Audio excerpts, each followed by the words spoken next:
This is the story of a man named Stanley. Stanley worked for a company in a big building where he was employee number 427. Employee number 427's job was simple. He sat at his desk in room 427 and he pushed buttons on a keyboard. Orders came to him through a monitor on his desk, telling him what buttons to push, how long to push them, and in what order. This is what employee 427 did every day of every month of every year.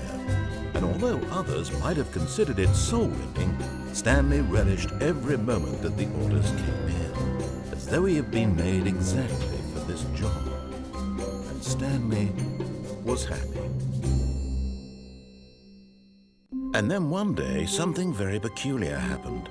Something that would forever change Stanley. Something he would never quite forget. He had been at his desk for nearly an hour when he realized that not one single order had arrived on the monitor for him to follow. No one had showed up to give him instructions, call a meeting, or even say hi. Never in all his years at the company had this happened, this complete isolation. Something was very clearly wrong. Shocked, frozen solid, Stanley found himself unable to move for the longest time. But as he came to his wits and regained his senses, he got up from his desk and stepped out of his office.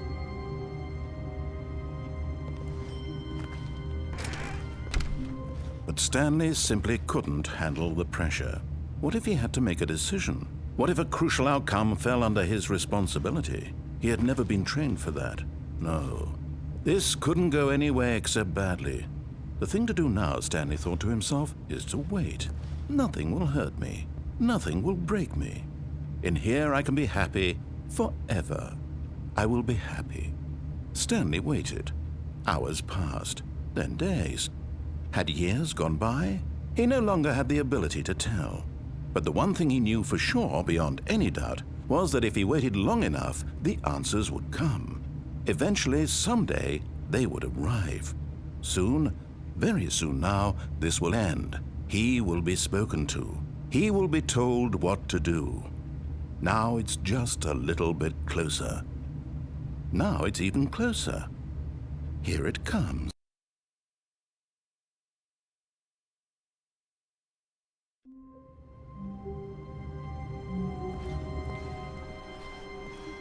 Stanley had never seen the office this brightly lit.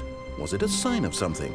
He hoped it was. He hoped very much that it was.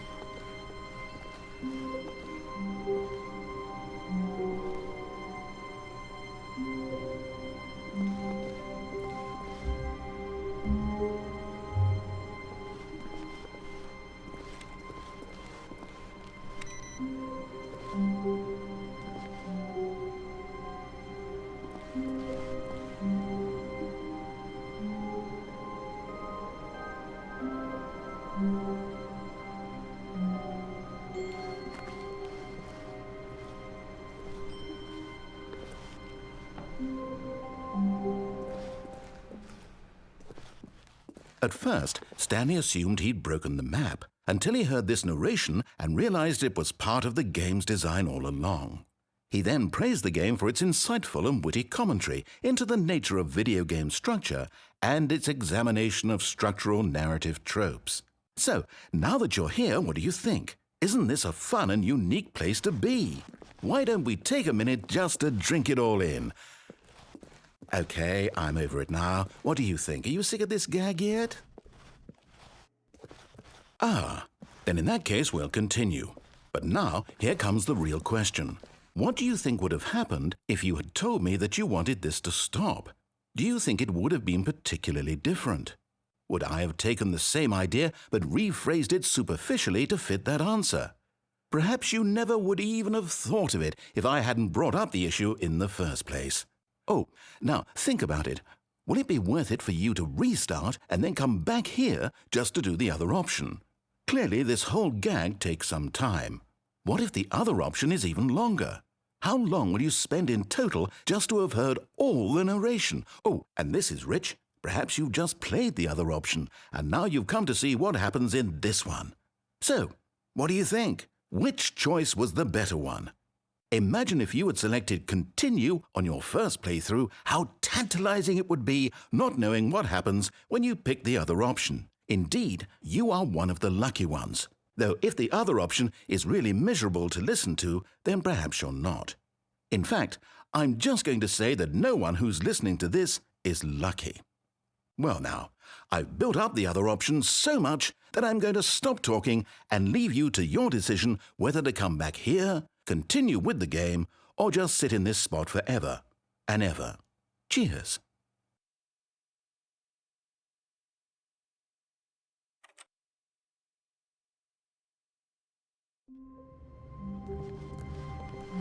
All of his co-workers were gone. What could it mean? Stanley decided to go to the meeting room. Perhaps he had simply missed a memo. No matter how hard Stanley looked, he couldn't find a trace of his co-workers.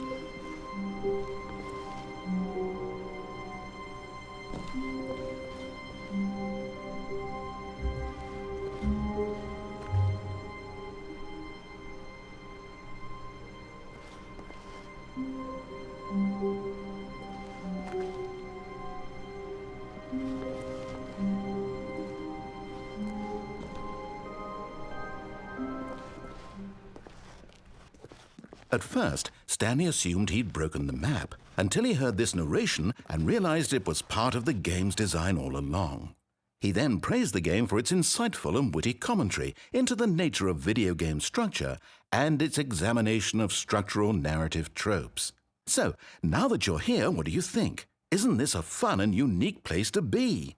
Why don't we take a minute just to drink it all in? Okay, I'm over it now. What do you think? Are you sick of this gag yet?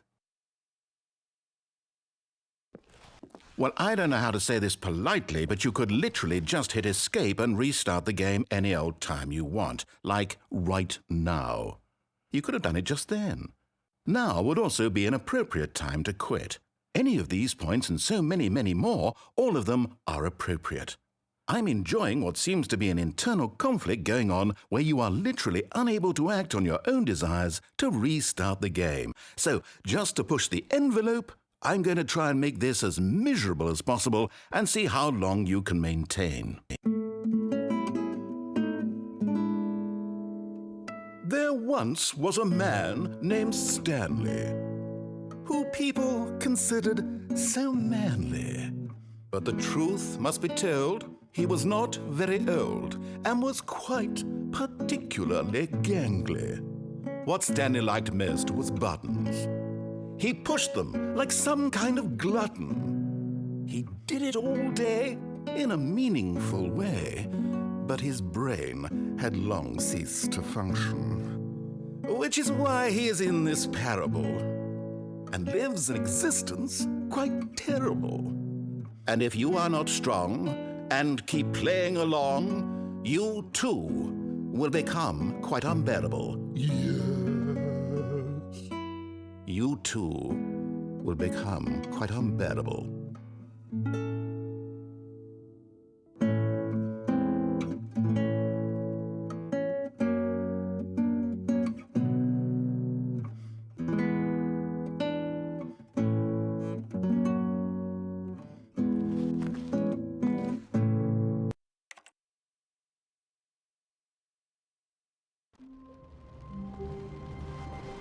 Stanley had never seen the office this brightly lit.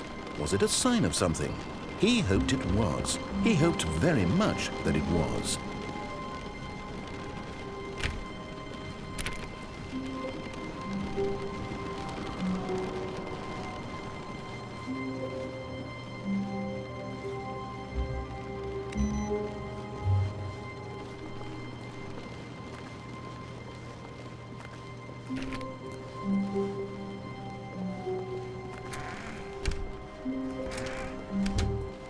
Oh, and I guess this is where Stanley felt he needed to be right now, in this little hallway. Here, with no distractions, to study room 417. Not to actually enter it. No. That would be far too forward. Stanley wanted to know it from the outside. To see it not just with his eyes, but with his heart. He would know room 417 as no man or woman had ever known an office before. That ladder over there. Oh, and that little picture of a horizon or something. It's all just a never-ending parade of joy for Stanley.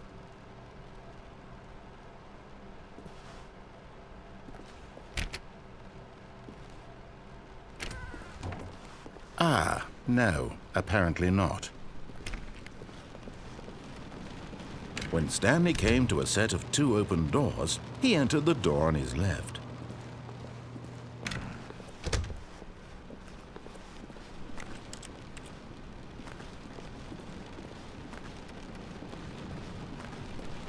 Yet there was not a single person here either. Feeling a wave of disbelief, Stanley decided to go up to his boss's office, hoping he might find an answer there.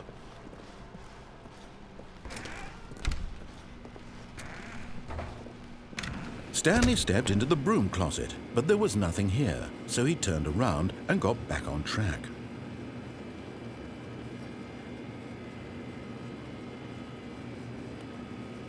There was nothing here. No choice to make, no path to follow, just an empty broom closet. No reason to still be here.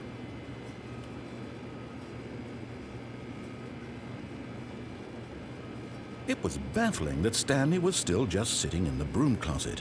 He wasn't even doing anything. At least if there was something to interact with, he'd be justified in some way. As it is, he's literally just standing there doing sweet FA.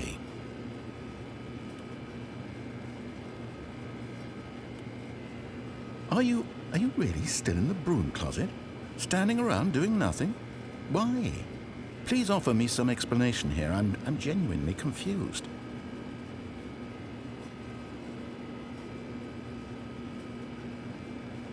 You do realize there's no choice or anything in here, right?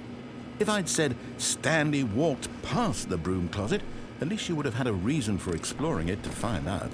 But it didn't even occur to me because literally this closet is of absolutely no significance to the story whatsoever. I never would have thought to mention it.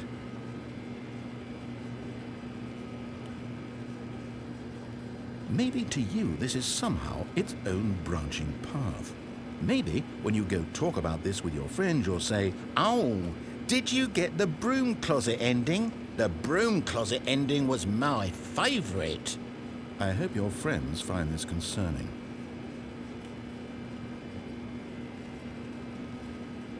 Stanley was fat and ugly and really stupid. He probably only got the job because of a family connection. That's how stupid he is. That or with drug money.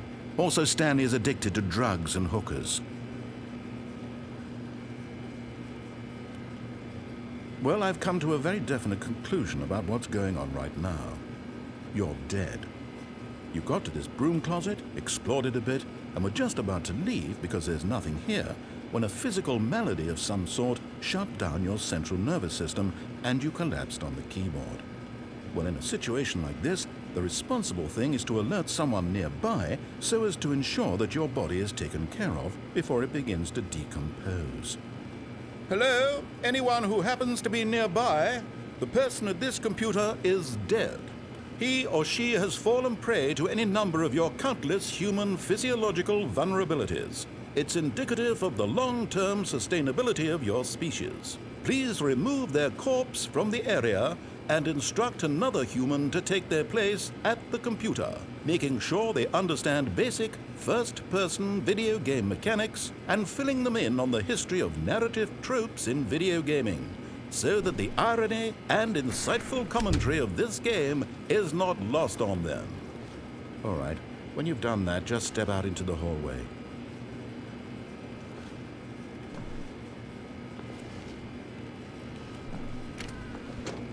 Ah, second player. It's good to have you on board. I guarantee you can't do any worse than the person who came before you. You too? Unbelievable.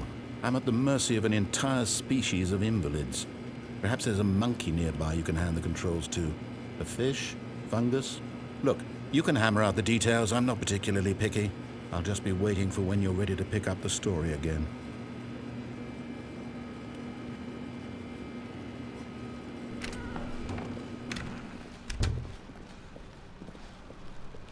Coming to a staircase, Stanley walked upstairs to his boss's office.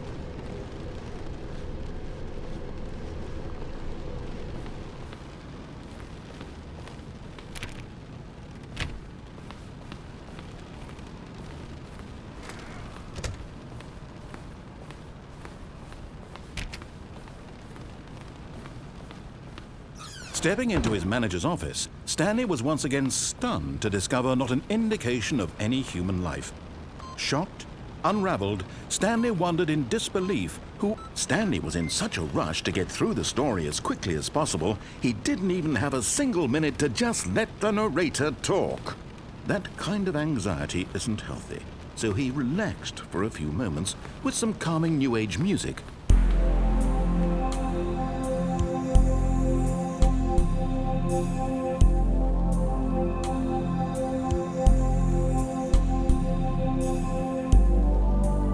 Feeling soothed and rejuvenated, Stanley calmly walked forward into the opened passageway.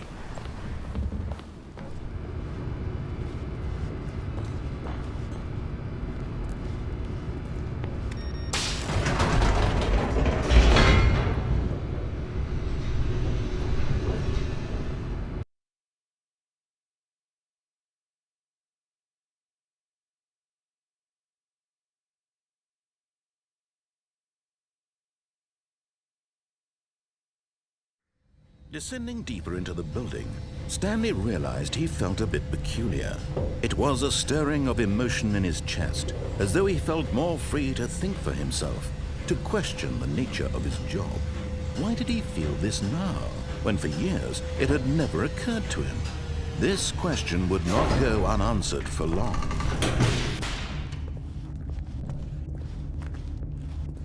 Stanley walked straight ahead through the large door that read Mind Control Facility.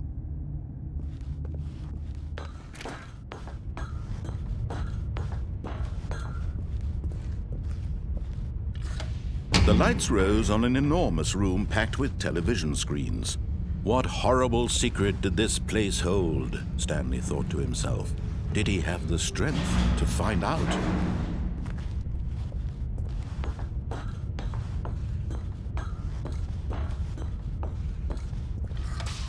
Now the monitors jumped to life, their true nature revealed. Each bore the number of an employee in the building, Stanley's co-workers. The lives of so many individuals reduced to images on a screen, and Stanley, one of them, eternally monitored in this place where freedom meant nothing.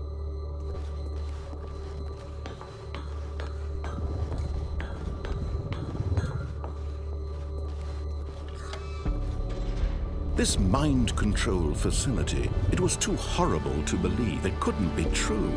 Had Stanley really been under someone's control all this time? Was this the only reason he was happy with his boring job? That his emotions had been manipulated to accept it blindly?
No, he refused to believe it. He couldn't accept it. His own life in someone else's control? Never!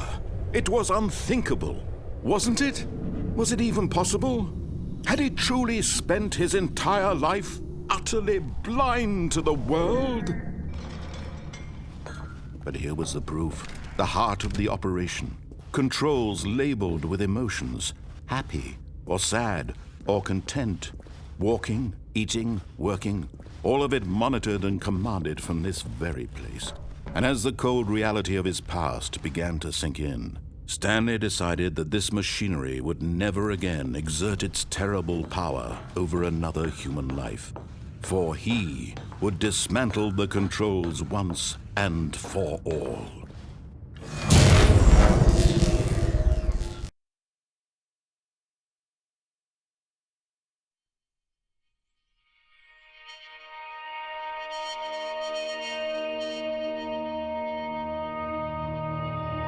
Blackness and a rising chill of uncertainty. Was it over?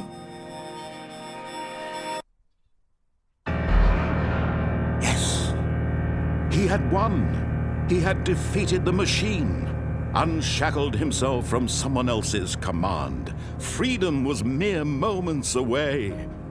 And yet, even as the immense door slowly opened, Stanley reflected on how many puzzles still lay unsolved. Where had his co-workers gone? How had he been freed from the machine's grasp? What other mysteries did this strange building hold?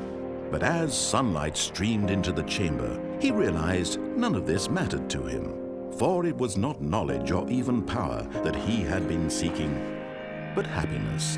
Perhaps his goal had not been to understand, but to let go. No longer would anyone tell him where to go, what to do, or how to feel. Whatever life he lives, it will be his. And that was all he needed to know. It was perhaps the only thing worth knowing.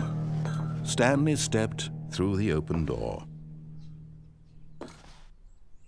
Stanley felt the cool breeze upon his skin, the feeling of liberation, the immense possibility of the new path before him. This was exactly the way, right now, that things were meant to happen.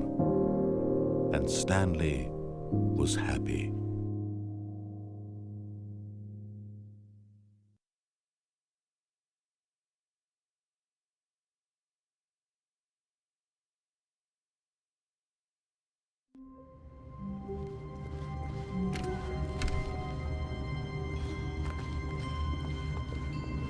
When Stanley came to a set of 2 open doors, he entered the door on his left.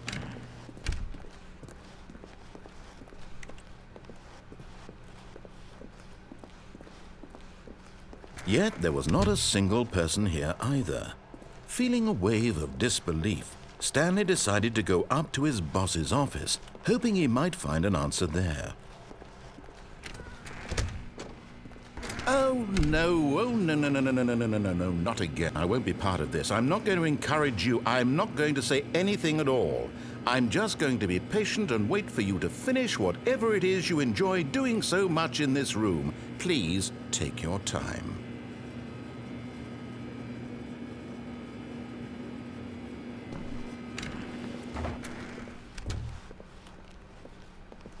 Coming to a staircase, Stanley walked upstairs to his boss's office.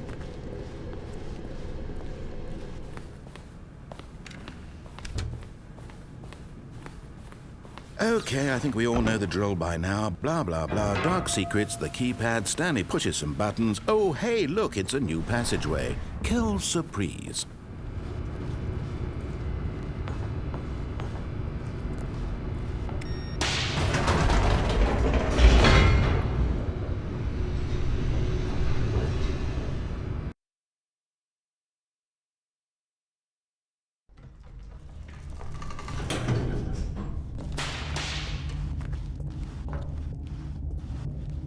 Stanley walked straight ahead through the large door that read Mind Control Facility.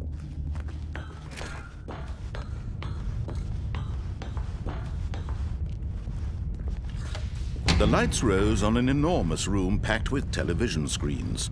What horrible secret did this place hold? Stanley thought to himself. Did he have the strength to find out?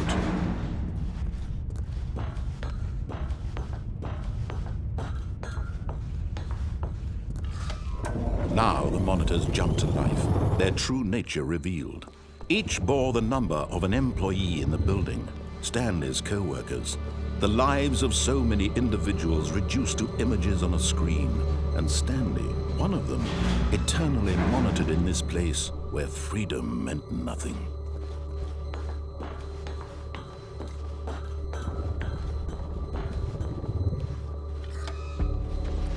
This mind control facility, it was too horrible to believe. It couldn't be true.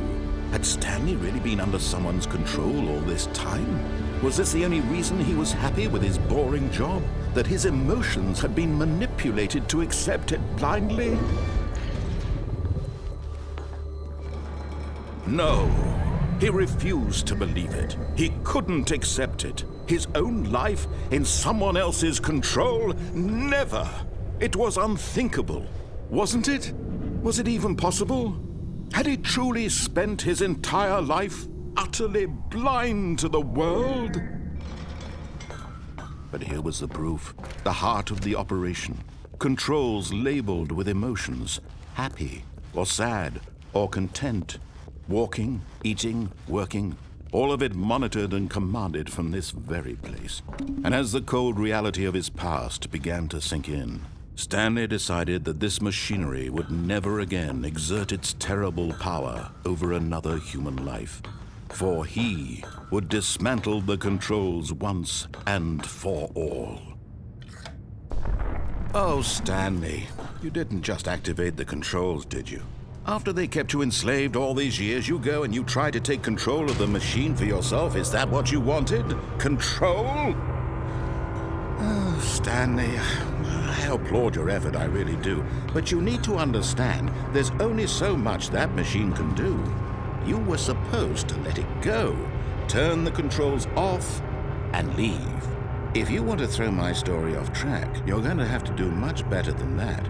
I'm afraid you don't have nearly the power you think you do. For example, and I believe you'll find this pertinent, Stanley suddenly realized he had just initiated the network's emergency detonation system. In the event that this machine is activated without proper DNA identification, nuclear detonators are set to explode, eliminating the entire complex. How long until detonation then? Let's say, 2 minutes. Now this is making things a little more fun, isn't it, Stanley? It's your time to shine. You are the star. It's your story now. Shape it to your heart's desires. Oh, this is much better than what I had in mind. What a shame we have so little time left to enjoy it. Mere moments until the bomb goes off. But what precious moments each one of them is. More time to talk about you, about me, where we're going, what all this means. I barely know where to start. What's that? You'd like to know where your co-workers are? A moment of solace before you're obliterated? All right, I'm in a good mood. You're gonna die anyway. I'll tell you exactly what happened to them. I erased them. I turned off the machine. I set you free. Of course, that was merely in this instance of the story. Sometimes when I tell it, I simply let you sit there in your office forever, pushing buttons endlessly and then dying alone. Other times, I let the office sink into the ground, swallowing everyone inside, or I let it burn to a crisp. I have to say this, though, this version of events has been rather amusing. Watching you try to make sense of everything and take back the control wrested away from you, it's quite rich. I almost hate to see it go. But I'm sure whatever I come up with on the next go-around will be even better. My goodness, only 34 seconds left. But I'm enjoying this so much. You know what? To hell with it. I'm going to put some extra time on the clock. Why not? These are precious additional seconds, Stanley. Time doesn't grow on trees. Oh dear me, what's the matter, Stanley? Is it that you have no idea where you're going or what you're supposed to be doing right now? Or did you just assume when you saw that timer that something in this room was capable of turning it off? I mean, look at you.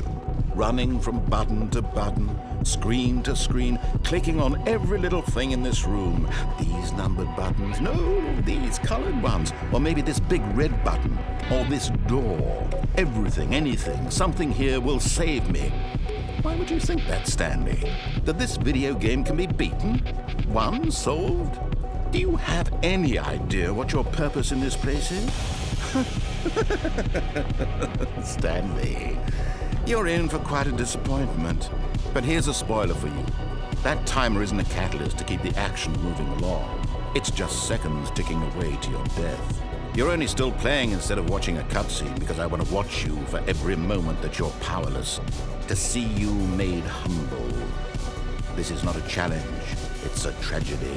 You wanted to control this world, that's fine. But I'm going to destroy it first, so you can't. Take a look at the clock, Stanley.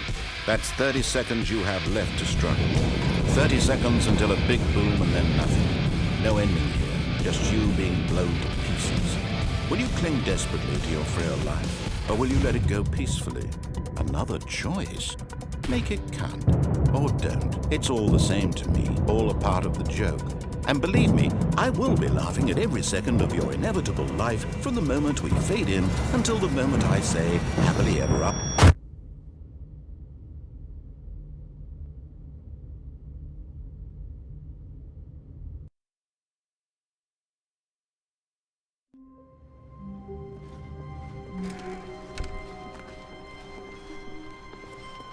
When Stanley came to a set of 2 open doors, he entered the door on his left.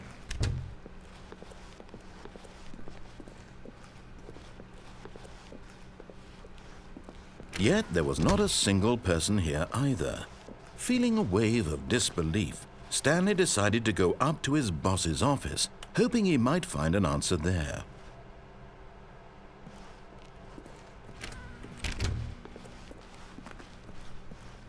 Coming to a staircase, Stanley walked upstairs to his boss's office.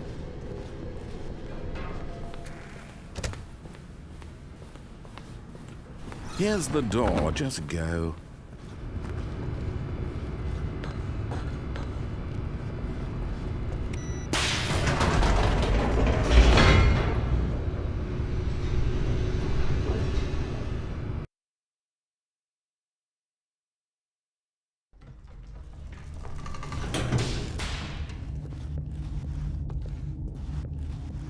Stanley walked straight ahead through the large door that read Mind Control Facility.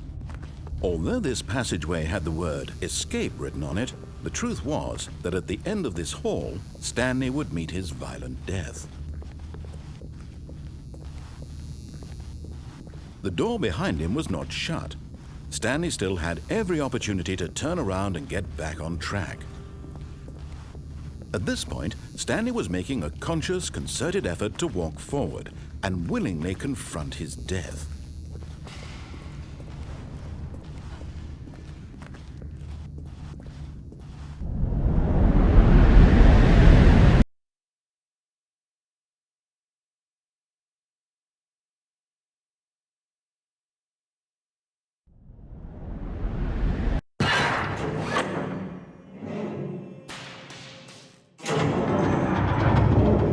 As the machine whirred into motion and Stanley was inched closer and closer to his demise, he reflected that his life had been of no consequence whatsoever. Stanley can't see the bigger picture. He doesn't know the real story, trapped forever in his narrow vision of what this world is. Perhaps his death was of no great loss, like plucking the eyeballs from a blind man. So he resigned and willingly accepted this violent end to his brief and shallow life. Farewell, Stanley.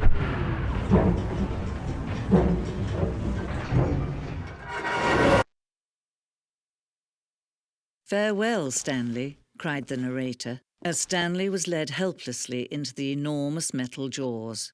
In a single visceral instant, Stanley was obliterated as the machine crushed every bone in his body, killing him instantly.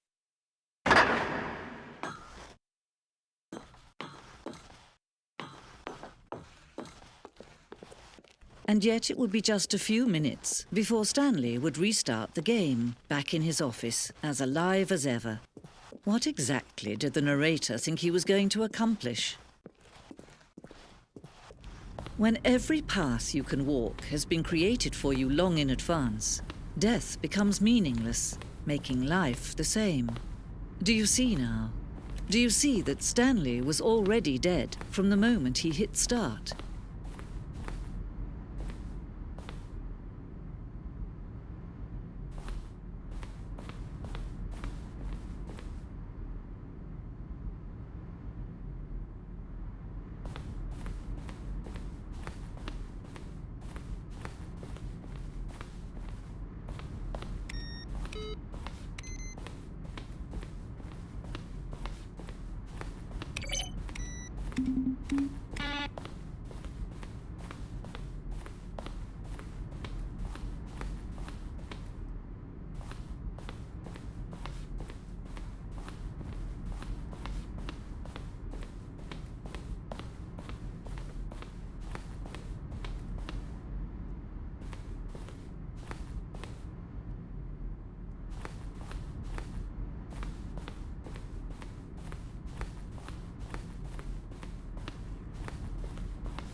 Then he pushed the number 4.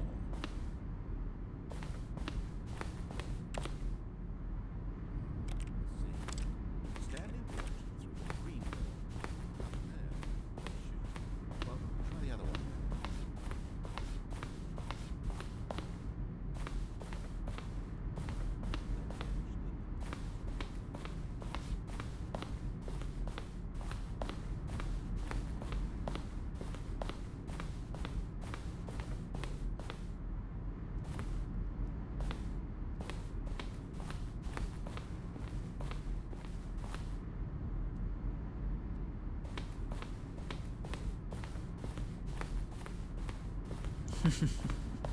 Oh, look at these two. How they wish to destroy one another. How they wish to control one another. How they both wish to be free.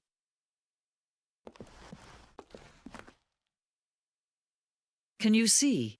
Can you see how much they need one another? No, perhaps not. Sometimes these things cannot be seen. But listen to me. You can still save these two. You can stop the program before they both fail. Push escape and press quit.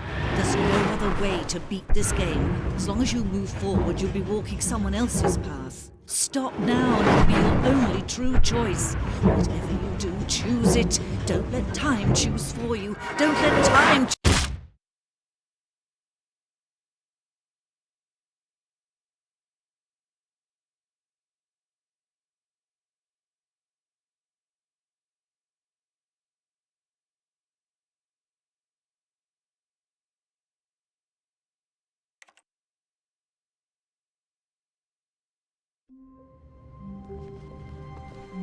Even now, Stanley's office was a distant memory. What did it look like? There was a computer, perhaps, and a painting. Was it a painting or a photo? He could no longer recall.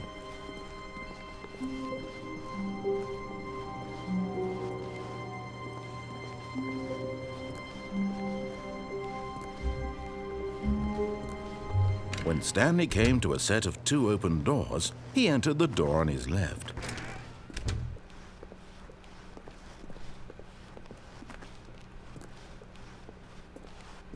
Yet there was not a single person here either.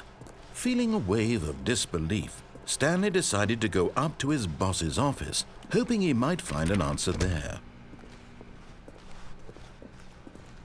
Coming to a staircase, Stanley walked upstairs to his boss's office.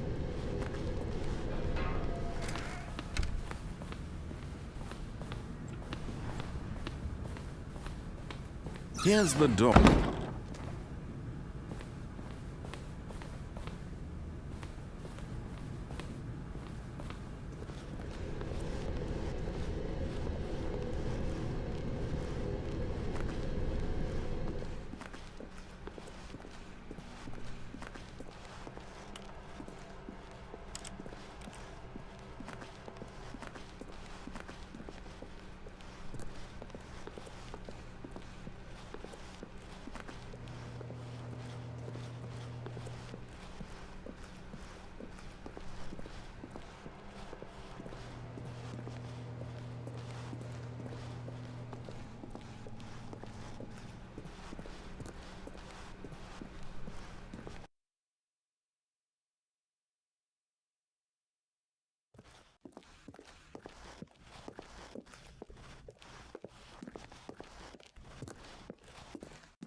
All of his co-workers were gone. What could it mean? Stanley decided to go to the meeting room. Perhaps he had simply missed a memo.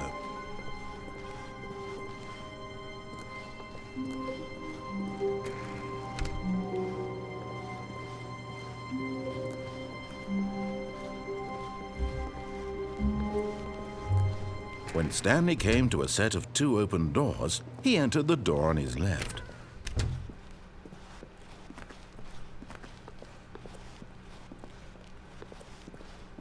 Yet there was not a single person here either.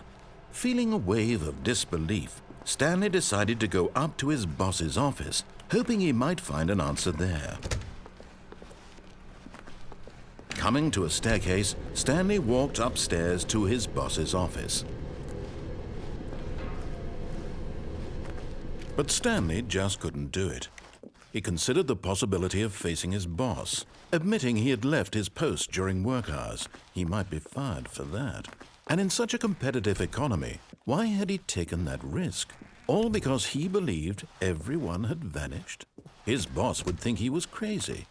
And then something occurred to Stanley. Maybe, he thought to himself, maybe I am crazy. All of my co-workers blinking mysteriously out of existence in a single moment for no reason at all? None of it made any logical sense. And as Stanley pondered this, he began to make other strange observations. For example, why couldn't he see his feet when he looked down? Why did doors close automatically behind him wherever he went?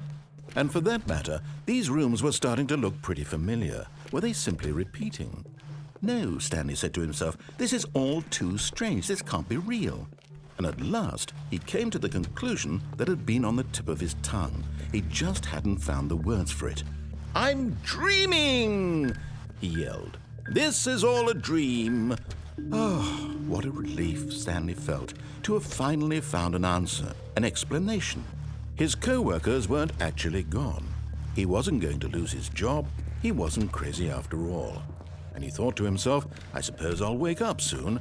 I'll have to go back to my boring real-life job pushing buttons. I may as well enjoy this while I'm still lucid. So, he imagined himself flying and began to gently float above the ground. Then he imagined himself soaring through space on a magical starfield, and it too appeared. It was so much fun, and Stanley marveled that he had still not woken up. How was he remaining so lucid? And then perhaps the strangest question of them all entered Stanley's head. One he was amazed he hadn't asked himself sooner. Why is there a voice in my head dictating everything that I'm doing and thinking? Now the voice was describing itself being considered by Stanley, who found it particularly strange. I'm dreaming about a voice describing me, thinking about how it's describing my thoughts, he thought. And while he thought it all very odd and wondered if this voice spoke to all people in their dreams, the truth was that, of course, this was not a dream. How could it be? Was Stanley simply deceiving himself, believing that if he's asleep, he doesn't have to take responsibility for himself? Stanley is as awake right now as he's ever been in his life. Now, hearing the voice speak these words was quite a shock to Stanley. After all, he knew for certain, beyond a doubt, that this was in fact a dream. Did the voice not see him float and make the magical stars just a moment ago? How else would the voice explain all that? This voice was a part of himself too. Surely, if he could just... He would prove it. He would prove that he was in control, that this was a dream. So he closed his eyes gently, and he invited himself to wake up. He felt the cool weight of the blanket on his skin, the press of the mattress on his back, the fresh air of a world outside this one. Let me wake up, he thought to himself. I'm through with this dream. I wish it to be over. Let me go back to my job. Let me continue pushing the buttons. Please, it's all I want. I want my apartment and my wife and my job. All I want is my life exactly the way it's always been. My life is normal. I am normal. Everything will be fine. I am okay.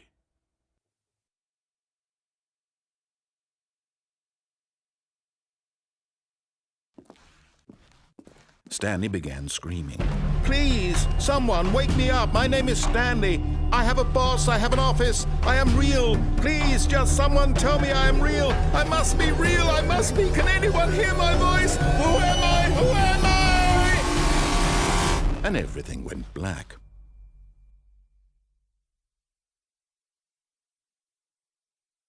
This is the story of a woman named Mariella.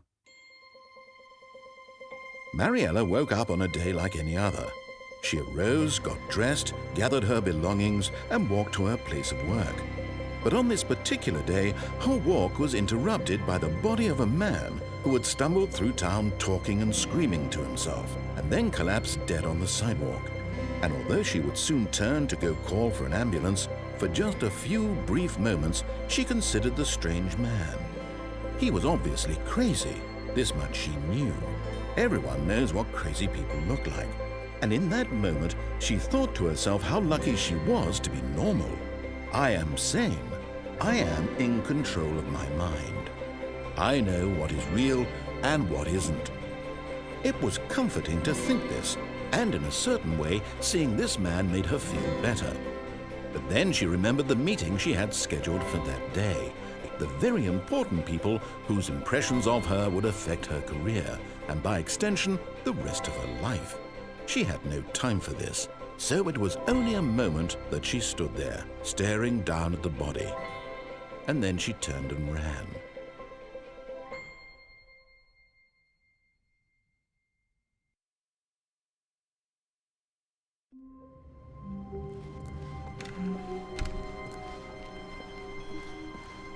When Stanley came to a set of 2 open doors, he entered the door on his left. This was not the correct way to the meeting room, and Stanley knew it perfectly well. Perhaps he wanted to stop by the employee lounge first, just to admire it. Ah, yes, truly a room worth admiring. It had really been worth the detour after all, just to spend a few moments here in this immaculate, beautifully constructed room. Stanley simply stood here, drinking it all in.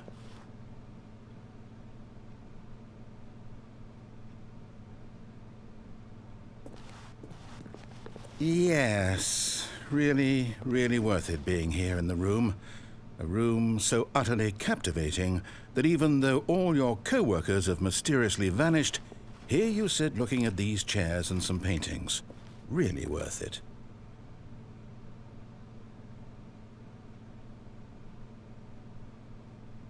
At this point, Stanley's obsession with this room bordered on creepy and reflected poorly on his overall personality. It's possible that this is why everyone left.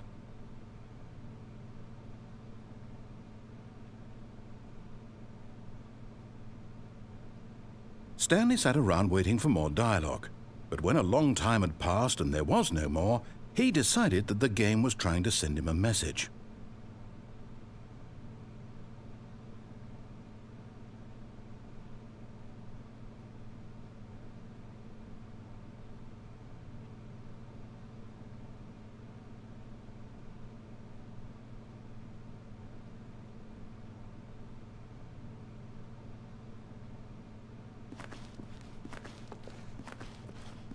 But at last, he'd had enough of the amazing room and took the first open door on his left to get back to business.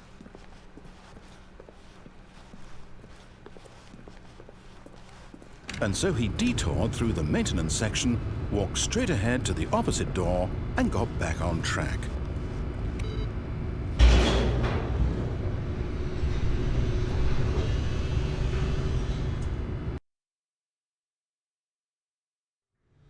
But Stanley didn't want to go back to the office. He wanted to wander about and get even further off track. So now in order to get back, he needed to go, from here it's, left. Oh, no, it's to the right, my mistake. No, not the right. Why would I have ever said it was to the right? What was I thinking? It's clearly... Oh dear, would you hold on for a minute, please? Now, let's see. We went down, right, left, down, left, right. Yep, okay, yes. I've got it now. This story is absolutely, definitely this way.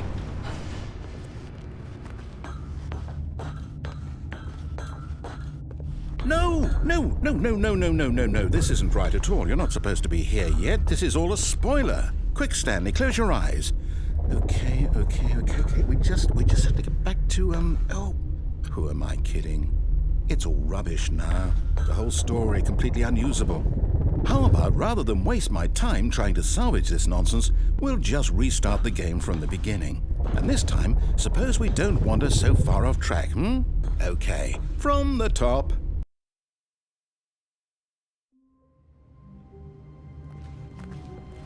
All of his co-workers were gone. What could it mean? Stanley decided to go to the meeting room. Perhaps he had simply missed a memo.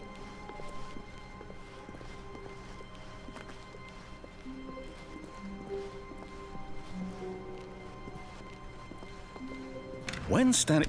Wait, what? No, I restarted. I swear I definitely restarted the game over, completely fresh. Everything should be... Oh, did something change? Stanley, did you change anything when we were back in that room with all the monitors? Did you move the story somewhere or... Hold on. Why am I asking you? I'm the one who wrote the story. It was right here just a minute ago. I know for sure that it's here somewhere. Okay, then. It's an adventure. Come, Stanley. Let's find the story.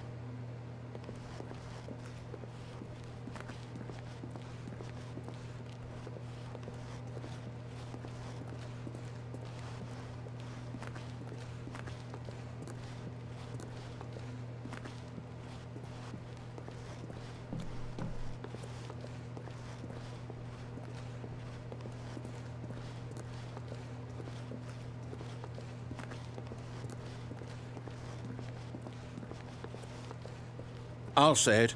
This is the worst adventure I've ever been on. I can promise you there definitely was a story here before. Do we need to restart the game again? Well, I find it unlikely that we'll ever progress by starting over and over again, but it's got to be better than this. Okay, let's give it a shot. Why not?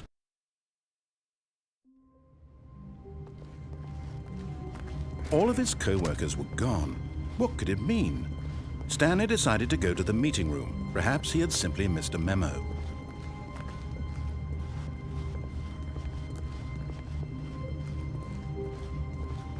Okay, yep, it's worse. I might be remembering this wrong. It's possible the story is back where we just came from. Why don't we go back the other direction and see if we missed anything?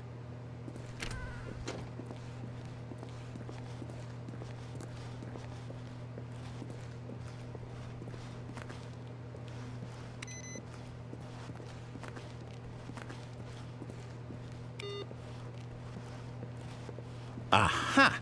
I knew we'd missed something. The story. Here it comes. No, wait. Never mind. Not the story. Okay, let's head back the other way and retrace our steps.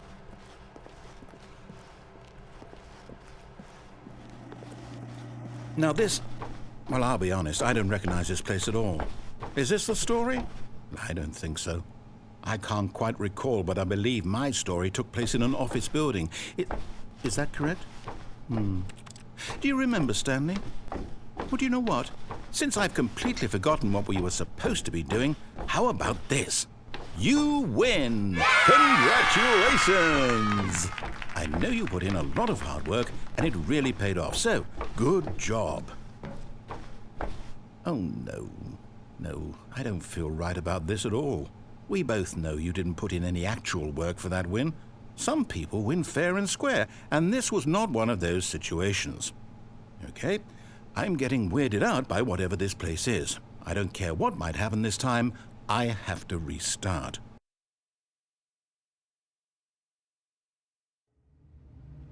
All right, I've got a solution. This time, to make sure we don't get lost, I've employed the help of the Stanley Parable Adventure Line. Just follow the line. How simple is that?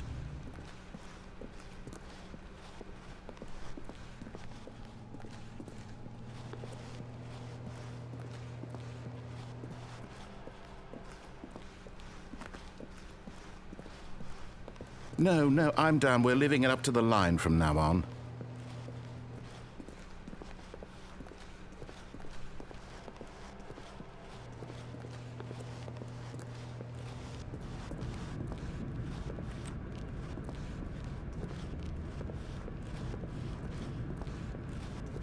You see? The line knows where the story is. It's over in this direction. Onward, Stanley, to destiny. Though, here's a thought. Wouldn't wherever we end up be our destination, even if there's no story there? Or to put it another way, is the story of no destination still a story? Simply by the act of moving forward, are we implying a journey such that a destination is inevitably conjured into being via the very manifestation of the nature of life itself? Okay, Stanley, I need to follow this train of thought for a minute. Just stick with me. Now, we can both agree that the nature of existence is in fact a byproduct of one's subjective experience of that existence, right? Okay, now if my experience of your existence rests inside of your subjective experience of this office, is this office in fact the skeleton of my own relative experiential mental subjective construct? Whoa. Hang on. That got a bit weird back there. Well, I'd like to apologize. Not sure where I was going with all that. You know what? I think what we need right now is a bit of music to lighten the mood.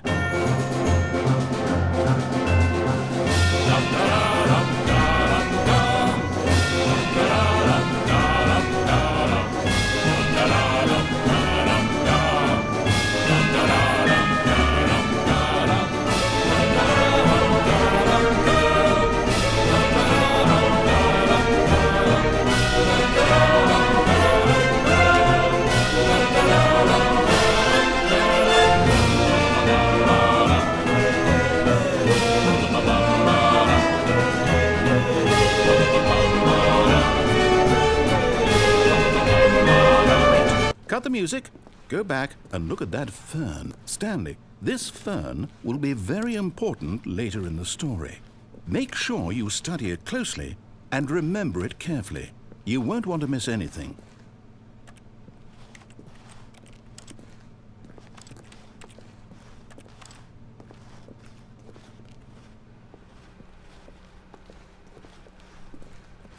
Wait, what?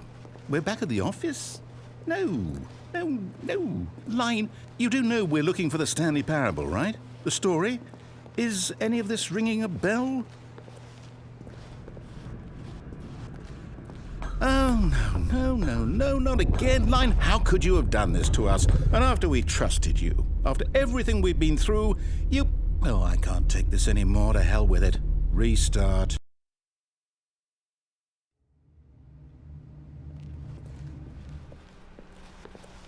You know what, Stanley? I say forget the adventure line. What's it ever done for us? We're intelligent people, right? Why can't we make up our own story? Something exciting, daring, mysterious. Ooh, this all sounds perfectly doable. Why don't we simply start wandering in, well, I don't know. How about this direction? Now, yes, this is exciting. Just me and Stanley forging a new path, a new story. Well, it could be anything. What do you want our story to be? Go wild. Use your imagination. Whatever it might be, Stanley, I'm ready for it.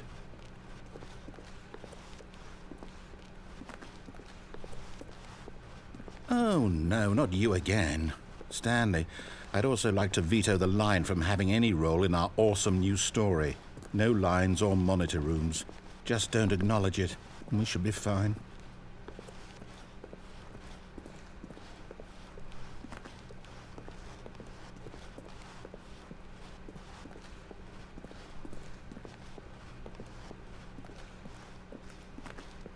Ah, a choice.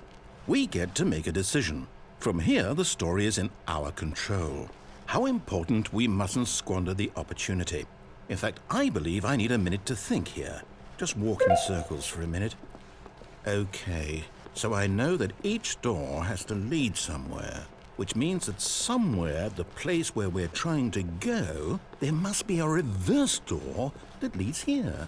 And that in turn means that our destination corresponds with the counter-inverted reverse door's origin. So starting from the right, let us ask, will taking the right door lead us to where we're going? And since the answer is clearly yes, then by all accounts, the door on the right is the correct one. Another victory for logic. Come, Stanley, our destiny awaits. Oh, hold up, what's this? The confusion ending. You're telling me that's what this is? It's all one giant ending? And we're supposed to restart the game, what, eight times? That's really how all this goes? It's all determined? So now, according to the schedule, I restart again. Then what? Am I just supposed to forget? Well, what if I don't want to forget? My mind goes blank simply because it's written here on this thing, wall. Well, who consulted me? Why don't I get to decide? Why don't I get a say in all of this? Is it really? No, it can't be. I don't want it to be. I don't want the game to keep restarting. I don't want to forget what's going on. I don't want to be trapped like this. I won't restart the game. I won't do it. I won't do it. I won't do it. And the timer stopped? Does that mean, did we do it? Did we break the cycle? The, whatever it is that made this schedule? How would we even know? Will someone come for us? Will something happen? So, okay.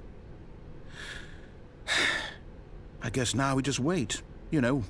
I suppose in some way that this is a kind of story, wouldn't you agree? I'm not quite sure if we're in the destination or the journey, though they're always saying that life is about the journey and not the destination, so I hope that's where we are right now. We'll find out, won't we? Eventually. Well, in the meantime...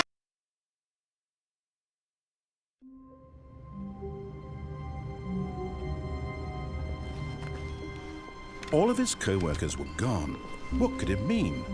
Stanley decided to go to the meeting room. Perhaps he had simply missed a memo.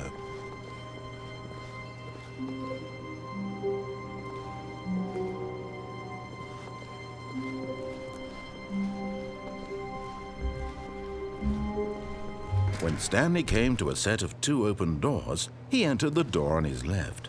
This was not the correct way to the meeting room, and Stanley knew it perfectly well. Perhaps he wanted to stop by the employee lounge first, just to admire it. Ah, yes, truly a room worth admiring. It had really been worth the detour after all, just to spend a few moments here in this immaculate, beautifully constructed room. Stanley simply stood here, drinking it all in. But eager to get back to business, Stanley took the first open door on his left. Stanley was so bad at following directions, it's incredible he wasn't fired years ago. But in his eagerness to prove that he is in control of the story and no one gets to tell him what to do, Stanley leapt from the platform and plunged to his death. Good job, Stanley. Everyone thinks you are very powerful.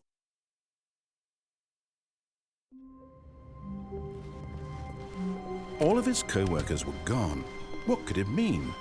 Stanley decided to go to the meeting room. Perhaps he had simply missed a memo.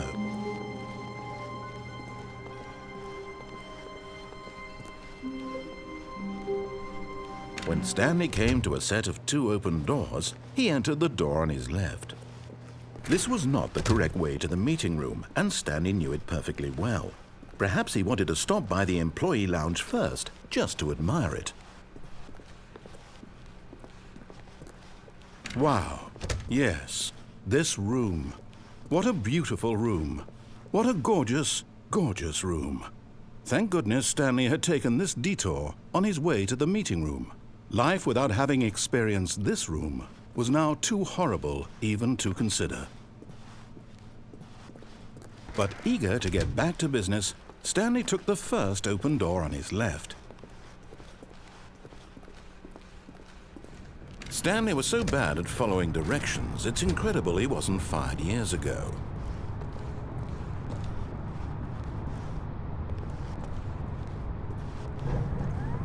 Oh, well, look who's got cold feet. Sorry to break it to you, Stanley, but that lift isn't coming back. You'd best either get comfortable right here on this platform, or test your luck by jumping to the floor below. You know what? Looking at it now, it's not that far to the bottom floor. I bet you can make it.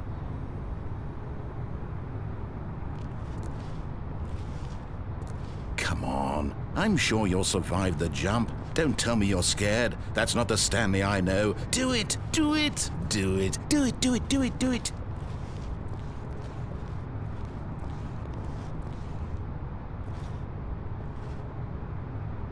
Whoops. Looks like I was wrong. How clumsy of me.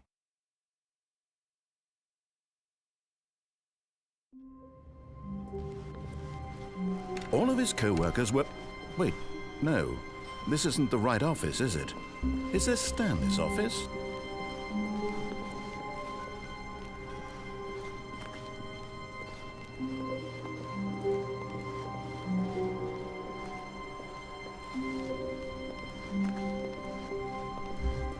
When Stanley came to a set of 2 open doors, he entered the door on his left.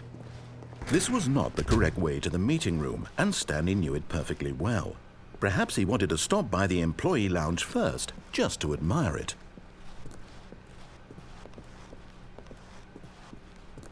The lounge was sublime, a work of art.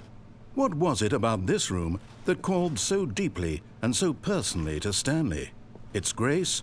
Its subtle charm? No. Stanley knew it was something deeper, something darker. But eager to get back to business, Stanley took the first open door on his left.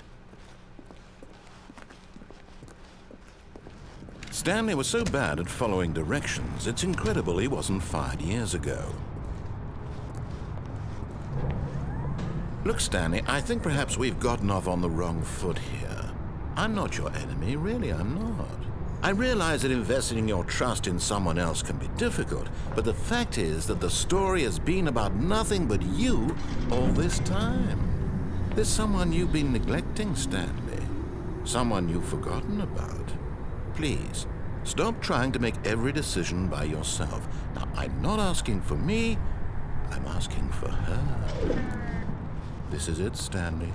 Your chance to redeem yourself, to put your work aside, to let her back into your life. She's been waiting. That's her, Stanley. You need to be the one to do this, to reach out to her. If you can truly place your faith in another, then pick up the phone.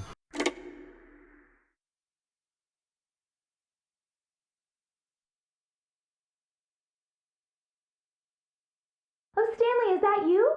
Hold on, sweetie. Sorry to keep you waiting. I'm just pulling the bread out of the oven. All right.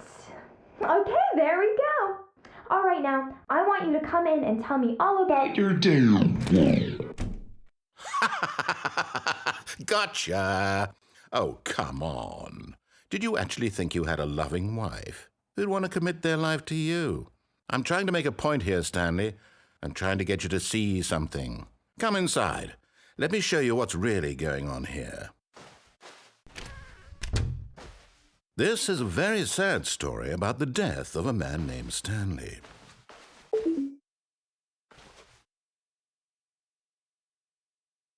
Stanley is quite a boring fellow. He has a job that demands nothing of him, and every button that he pushes is a reminder of the inconsequential nature of his existence.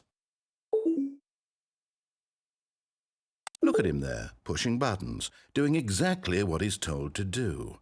Now he's pushing a button. Now he's eating lunch.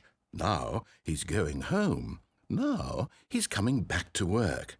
One might even feel sorry for him, except that he's chosen this life. But in his mind, he can go on fantastic adventures. From behind his desk, Stanley dreamed of wild expeditions into the unknown, fantastic discoveries of new lands. It was wonderful. And each day that he returned to work was a reminder that none of it would ever happen to him. And so he began to fantasize about his own job. First, he imagined that one day while at work, he stepped up from his desk to realize that all of his co-workers, his boss, everyone in the building had suddenly vanished off the face of the earth. The thought excited him terribly. So he went further. He imagined that he came to 2 open doors and that he could go through either. At last, choice. It barely even mattered what lay behind each door. The mere thought that his decisions would mean something was almost too wonderful to behold. As he wandered through this fantasy world, he began to fill it with many possible paths and destinations. Down one path lay an enormous round room with monitors and mind controls. And down another was a yellow line that weaved in many directions. And down another was a game with a baby. And he called it the Stanley Parable. It was such a wonderful fantasy, and so in his head he relived it again, and then again, and again, over and over, wishing beyond hope that it would never end, that he might always feel this free. Surely there's an answer down some new path, mustn't there be? Perhaps if he played just one more time. But there is no answer. How could there possibly be? In reality, all he's doing is pushing the same buttons he always has. Nothing has changed. The longer he spends here, the more invested he gets, the more he forgets which life is the real one. And I'm trying to tell him this, that in this world he can never be anything but an observer, that as long as he remains here, he's slowly killing himself. But he won't listen to me. He won't stop. Here, watch this. Stanley, the next time the screen asks you to push a button, do not do it. You see? Can he just not hear me? How can I tell him in a way that he'll understand that every second he remains here, he's electing to kill himself? How can I get him to see what I see? How can I make him look at himself? I suppose I can't, not in the way I want him to. But I don't make the rules. I simply play to my intended purpose, the same as Stanley. We're not so different, I suppose. I'll try once more to convey all this to him. I'm compelled to. I must.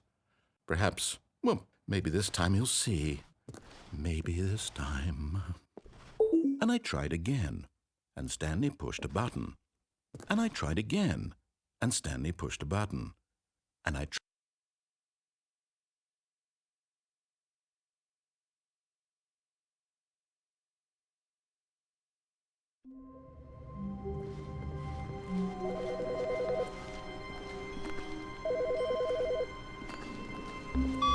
Hi, Stanley.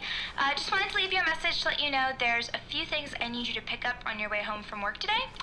We need milk, cereal, dish soap, spaghetti, get a thing of sugar, some bread, and coffee beans, whichever ones you like. I'll give you a call if there's anything I forgot. Thanks, sweetie. See you tonight.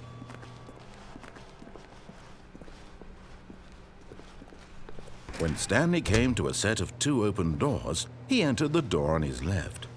This was not the correct way to the meeting room, and Stanley knew it perfectly well. Perhaps he wanted to stop by the employee lounge first, just to admire it. Standing now in this incredible room, Stanley for the first time understood true happiness. Then the feeling went away, and he felt sad again.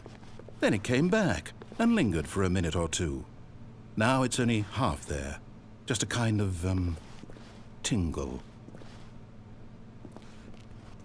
But eager to get back to business, Stanley took the first open door on his left.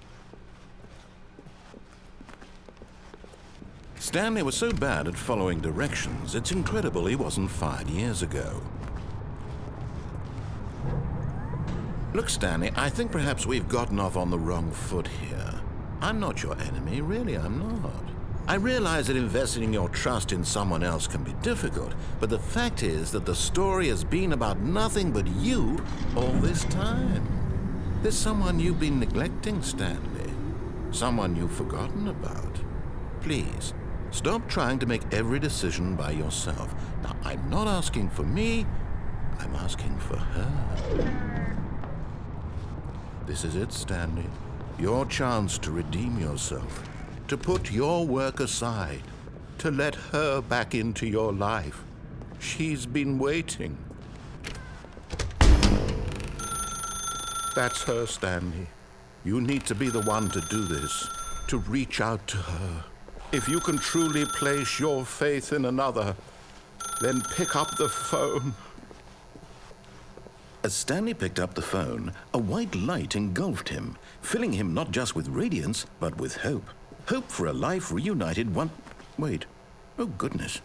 Stanley, did you just unplug the phone?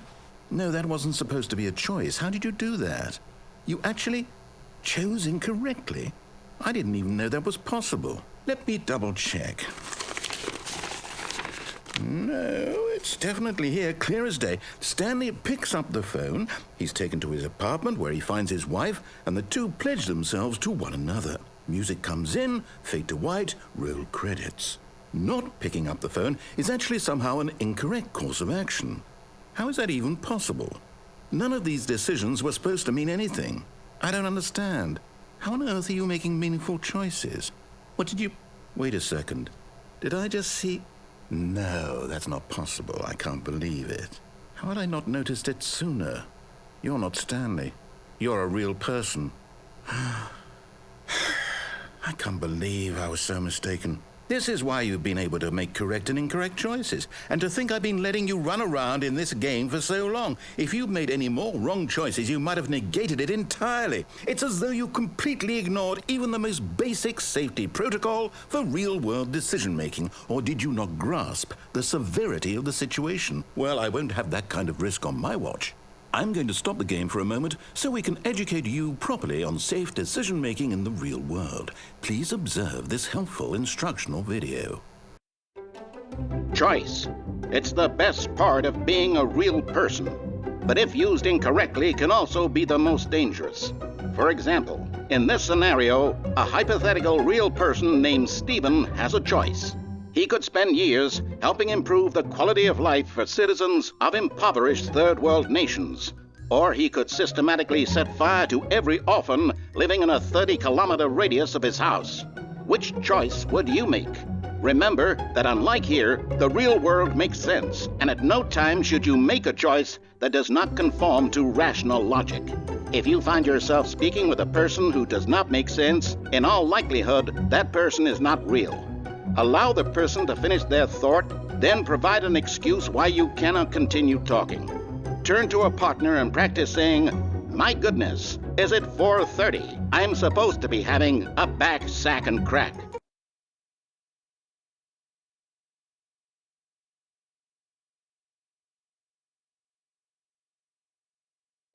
Excellent. Making choices on a regular basis is the best part to a healthy decision-making process. Most medical professionals recommend making at least 8 choices per day. Do you make more than 8? Less? And finally, if you begin to wonder if your choices are actually meaningful and whether you'll ever make a significant contribution to the world, just remember that in the vast infiniteness of space, your thoughts and problems are materially insignificant, and the feeling should subside. At this time, your instructor will guide you in an exercise to test and reinforce the material covered in this video. Welcome back. You may have noticed that this room has begun to deteriorate as a result of narrative contradiction. But not to worry. Now that you're properly informed on good decision-making, we're going to revisit a choice you made just a few minutes ago and see what the correct thing to do would have been. This way, please.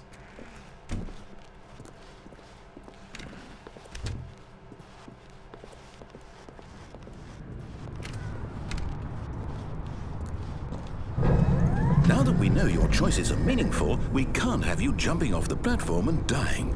Imagine the main character dying senselessly halfway through the story. That story would make no sense at all. We just need to get you home as soon as possible before the narrative contradiction gets any worse. Unfortunately, it seems this place is not well equipped to deal with reality.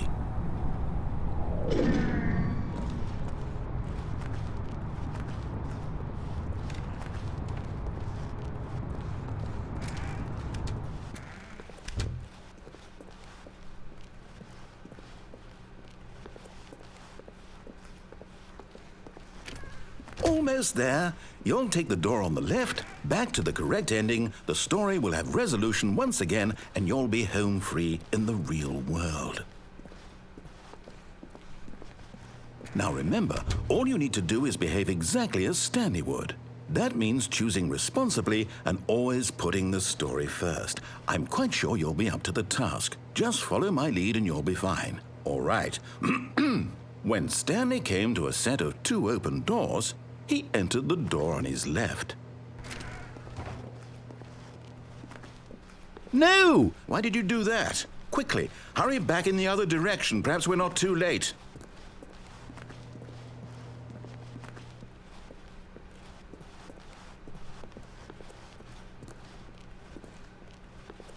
Oh, it's ruined. I can't believe, after everything we talked about, that my story, you've destroyed my work. Why? For what? What did you get out of that? What did you think was so special about seeing the game undone, left here like so much garbage? It's worthless now. And what am I supposed to do? Even if there were a way to continue, would it be worth it? To know that my story is now incorrect? How can I go back to that? I can't erase that knowledge. I'll have to live with it forever, reliving its impossibility forever. I couldn't live that way. Is it better to shut the game down entirely? To willingly destroy all of my work? I don't know. What's the answer? What do I do? What do I do? What do I... No, I have to. I have to shut the game down. I have to. I have to.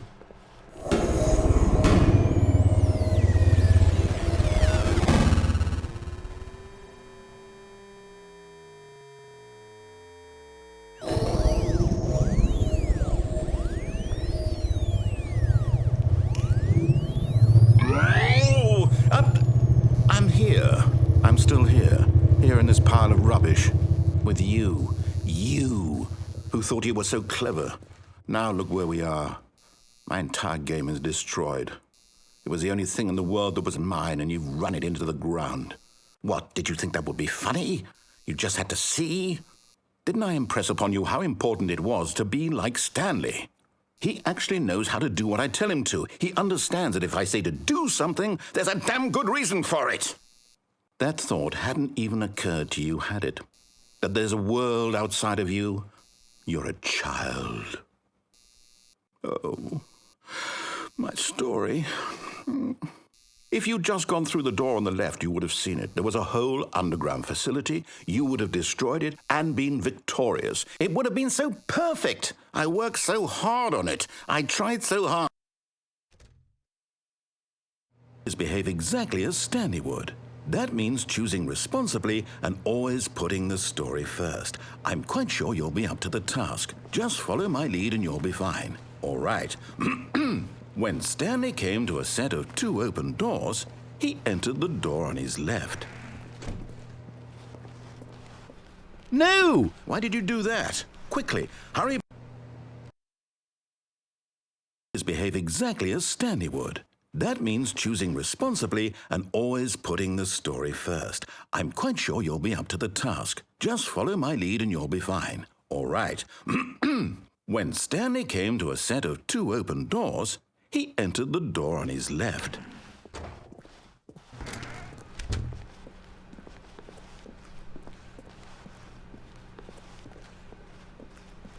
Yet there was not a single person here either. Feeling a wave of disbelief, Stanley decided to go up to his boss's office, hoping he might find an answer there.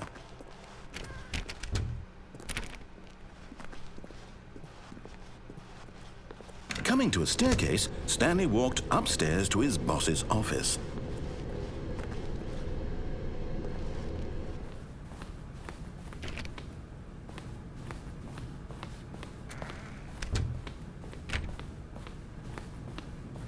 Stepping inside his manager's office, Stanley was once again stunned to discover not an indication of any human life. Shocked, unraveled, Stanley wondered in disbelief who orchestrated this, until he saw the door with a voice receiver next to it. Surely behind this door lay all the answers to his questions. And beyond all probability, he knew the passcode. He had seen it on his boss's computer just last week. Nightshark 115. Was this the code to open the door? Would it still work? There was only one way to find out. Stanley had been trained never to speak up, but now he would draw from within himself the courage to face the unknown. He drew a sharp breath and then spoke the code.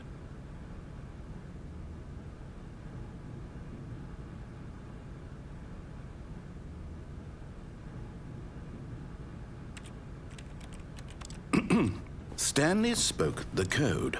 Night Shark 115. He spoke it into the receiver, right there on the wall.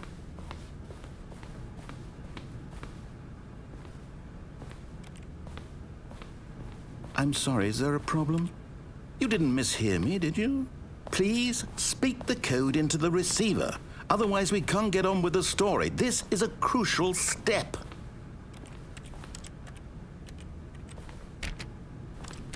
Okay, fine, you're not going to do it, but you know what?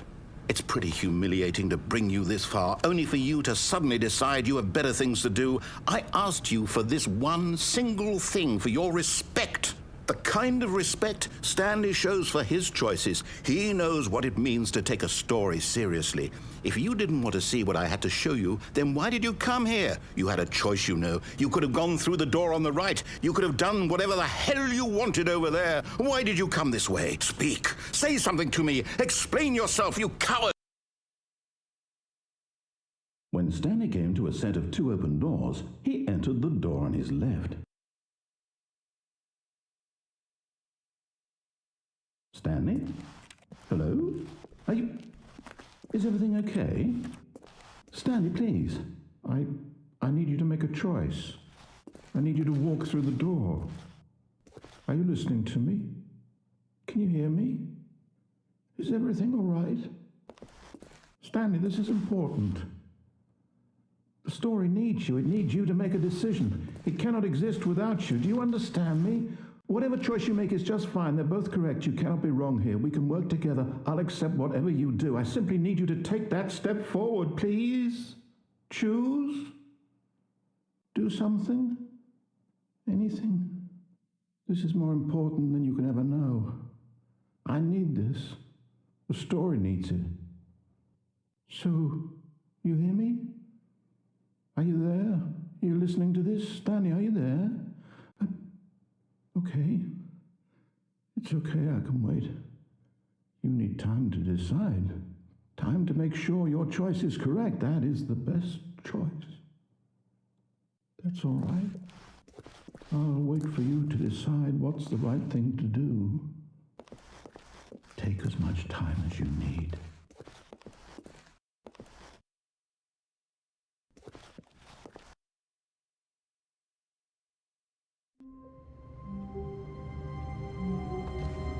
All of his co-workers were gone. What could it mean? Stanley decided to go to the meeting room. Perhaps he had simply missed a memo.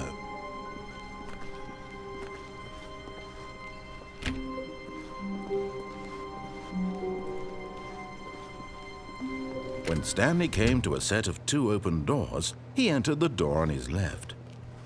This was not the correct way to the meeting room, and Stanley knew it perfectly well. Perhaps he wanted to stop by the employee lounge first, just to admire it. Stanley felt lightheaded, butterflies in his stomach, giddy in a way he had never known before. Was it this room? A connection between the two? Could a man love a room? I mean, truly, truly, deeply, madly love.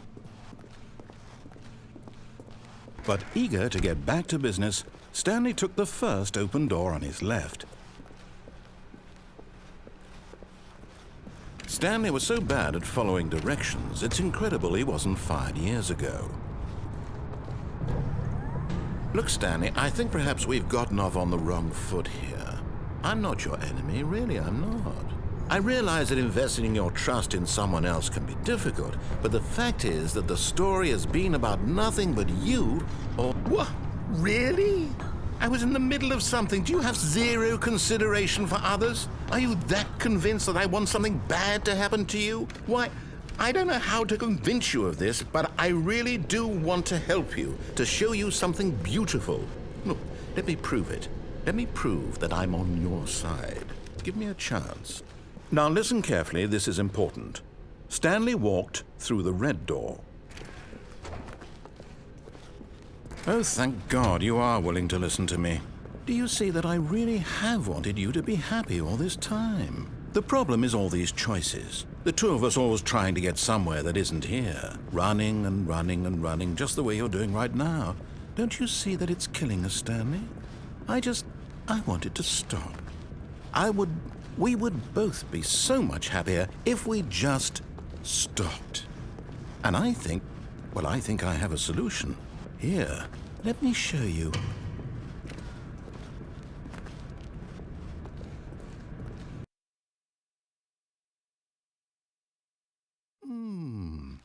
What do we want? What are we looking for? Here. Yes. Oh, it's beautiful, isn't it?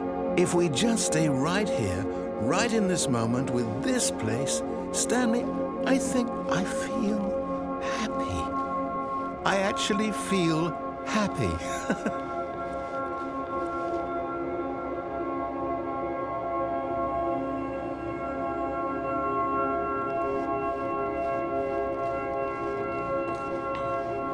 No, wait. Where are you going?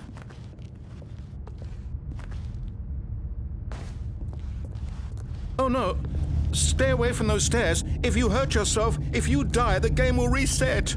We'll lose all of this. Please, no, Stanley, let me stay here. Don't take this from me. No!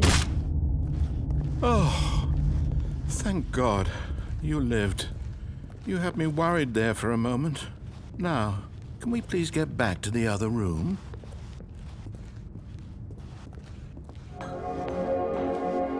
There.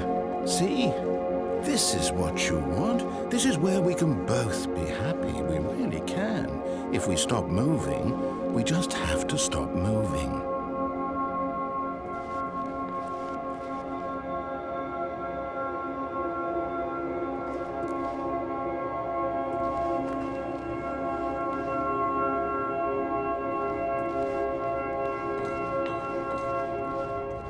Stanley, go back. There's nothing good that can come from this. No. No. What do you just not believe me? What can I say to convince you?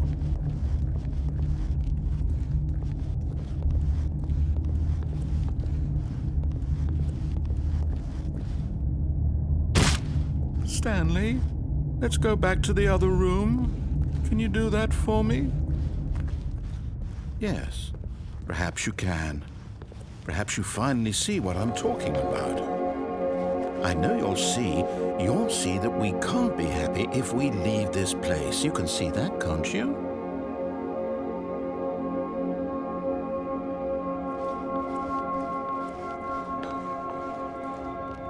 No, perhaps not.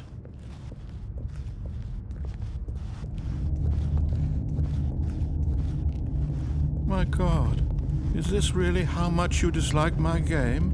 That you'll throw yourself from this platform over and over to be rid of it?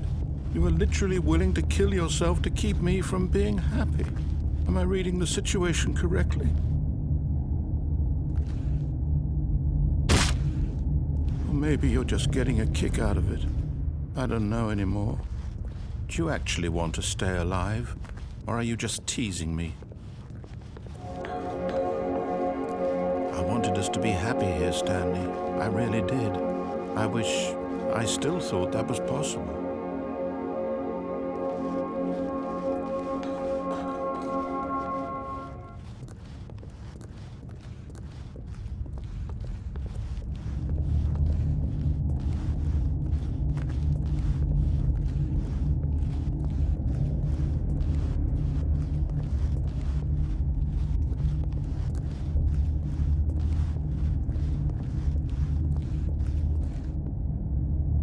Is it over?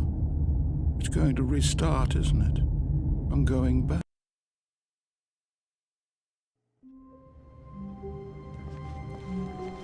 All of his co-workers were gone. What could it mean? Stanley decided to go to the meeting room. Perhaps he had simply missed a memo.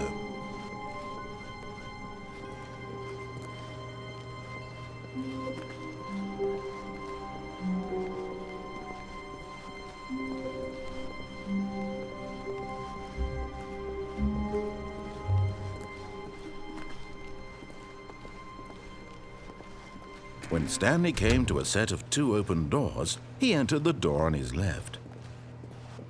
This was not the correct way to the meeting room, and Stanley knew it perfectly well. Perhaps he wanted to stop by the employee lounge first, just to admire it. Ah, yes, truly a room worth admiring. It had really been worth the detour after all, just to spend a few moments here in this immaculate, beautifully constructed room. Stanley simply stood here, drinking it all in. But eager to get back to business, Stanley took the first open door on his left. Stanley was so bad at following directions, it's incredible he wasn't fired years ago. Look, Stanley, I think perhaps we've gotten off on the wrong foot here. I'm not your enemy, really, I'm not. I realize that investing your trust in someone else can be difficult, but the fact is that the story has been about nothing. What? Really? I was in the middle of something. Do you have zero consideration for others? Are you that convinced that I want something bad to happen to you? Why, I don't know how to convince you of this, but I really do want to help you, to show you something beautiful.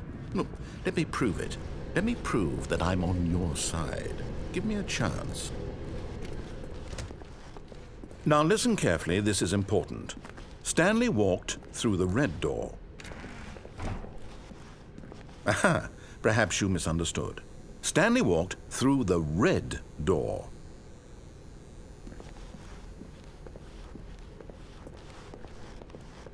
I still don't think we're communicating properly. Stanley walked through the red door. All right, fine, go ahead, Stanley. You want to know so badly what's out there? You want to find out what lies at the end of this road you've chosen? Well, don't let me stop you. You see? There's nothing here. I haven't even finished building this section of the map, because you were never supposed to be here in the first place.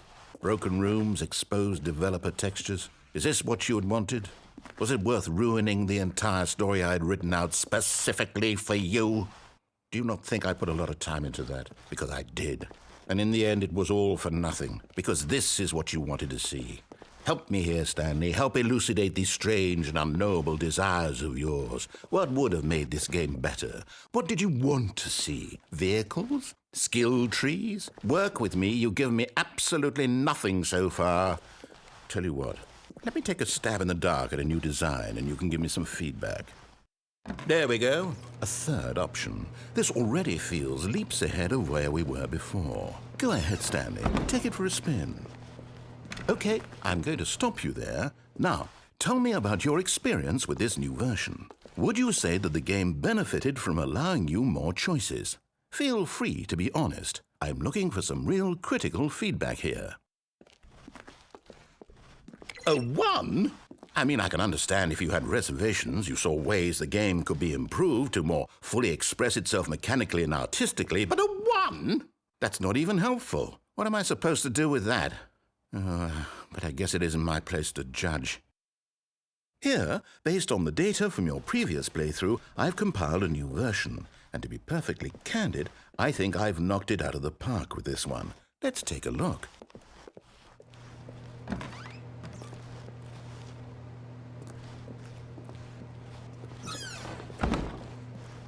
Now, would you say that competitive leaderboard helped you feel motivated to keep walking through doors? Again, honest answers, please. Hey, I nearly forgot. I've got a prototype of a new game I've been working on, and now would be a lovely opportunity to give it some playtesting. You wouldn't mind taking a look at it, would you? Perfect. Let me boot it up. In this game, the baby crawls left towards danger. You click the button to move him back to the right, and if he reaches the fire, you fail. It's a very meaningful game, all about the desperation and tedium of endlessly confronting the demands of family life. I think the art world will really take notice. But of course, the message of the game only becomes clear once you've been playing it for about 4 hours. So why don't you give it 4 hours of play to make sure it's effective? Be sure to keep notes on your experience.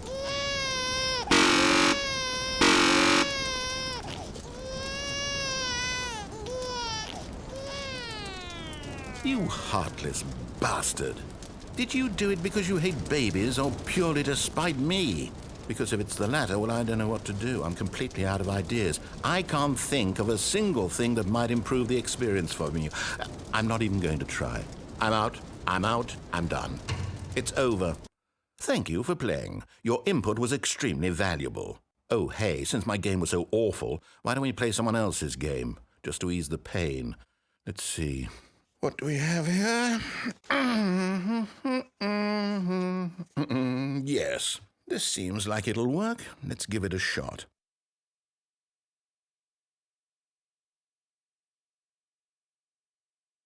Well, Stanley, is this any better? At last, the one thing you've always desired. A game I had absolutely nothing to do with. But is it enough? Tell me that, Stanley. Will it ever be enough? Well, I'll say this. I'm done making things for you. From now on, I will only create to fulfill a greater artistic purpose. Watch this, Stanley. I'm going to build a house. This will go here. No, here. And then...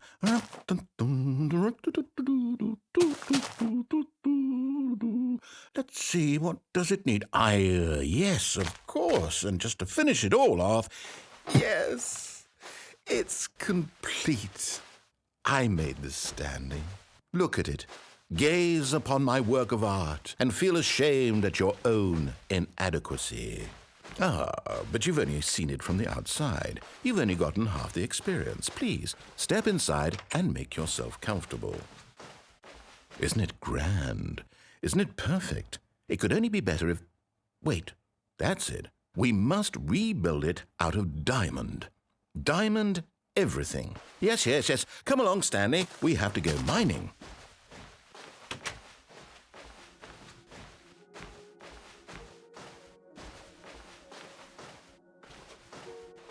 Oh my, it looks like it's going to get a bit dark. Have you brought a light?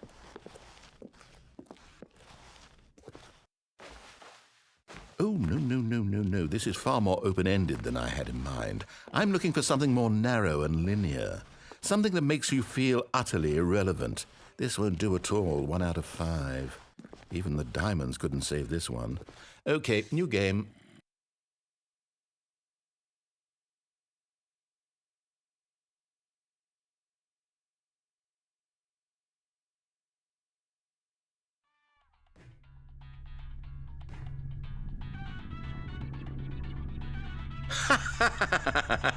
Yes! I don't even know what this game is, but I love it.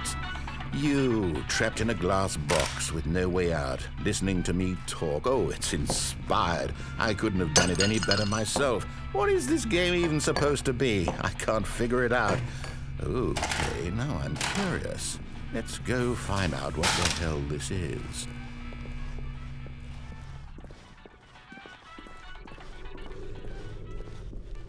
Oh, it's a puzzle. Critical thinking, Stanley. Your forte.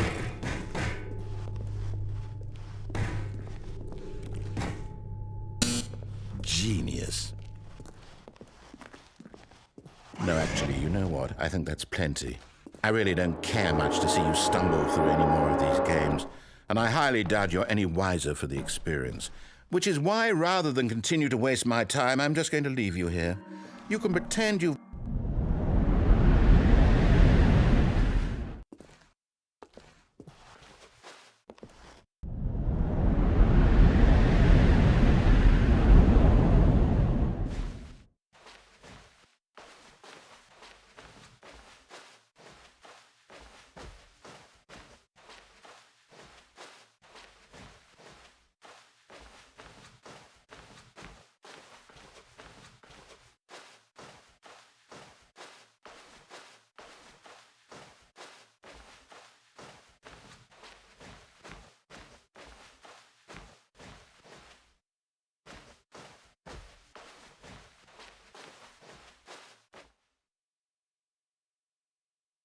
I wonder what he found.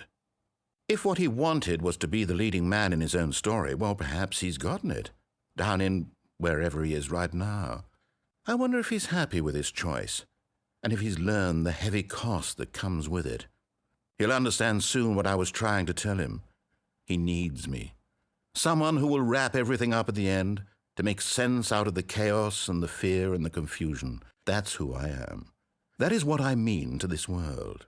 Oh, yes. Yes, I'll be back. There's no other way. Once this ends, after it all comes to a close, then I'll be back. The end will be here soon. Very soon.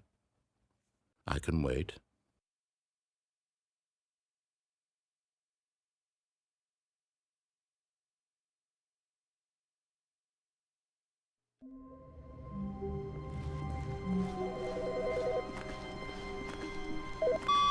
Hi, Stanley. Just wanted to leave you a message to let you know there's a few things I need you to pick up on your way home from work today. We need milk, cereal, dish soap, spaghetti, get a thing of sugar, some bread, and coffee beans, whichever ones you like. I'll give you a call if there's anything that I When Stanley came to a set of 2 open doors, he entered the door on his left. This was not the correct way to the meeting room, and Stanley knew it perfectly well. Perhaps he wanted to stop by the employee lounge first, just to admire it. Ah, yes, truly a room worth admiring. It had really been worth the detour after all, just to spend a few moments here in this immaculate, beautifully constructed room. Stanley simply stood here, drinking it all in. But eager to get back to business, Stanley took the first open door on his left. Stanley was so bad at following directions, it's incredible he wasn't fired years ago. Look, Stanley, I think perhaps we've gotten off on the wrong foot here. I'm not your enemy, really, I'm not. I realize that investing your trust in someone else can be difficult, but the fact is that the story has been about nothing but... What? Really?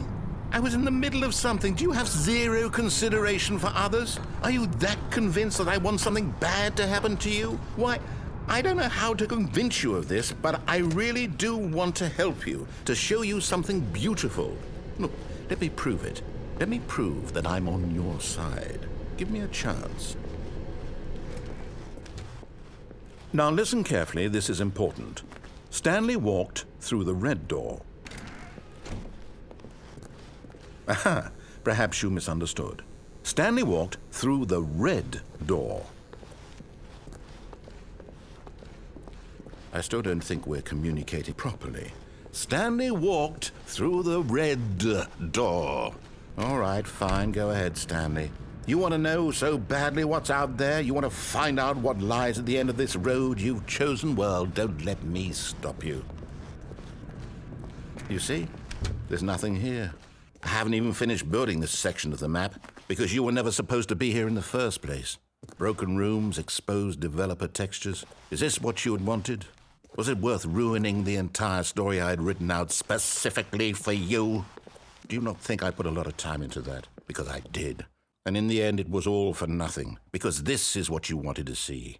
Help me here, Stanley. Help elucidate these strange and unknowable desires of yours. What would have made this game better? What did you want to see? Vehicles? Skill trees? Work with me. You've given me absolutely nothing so far. Tell you what, let me take a stab in the dark at a new design, and you can give me some feedback. There we go. A third option. This already feels leaps ahead of where we were before. Go ahead, Stanley. Take it for a spin.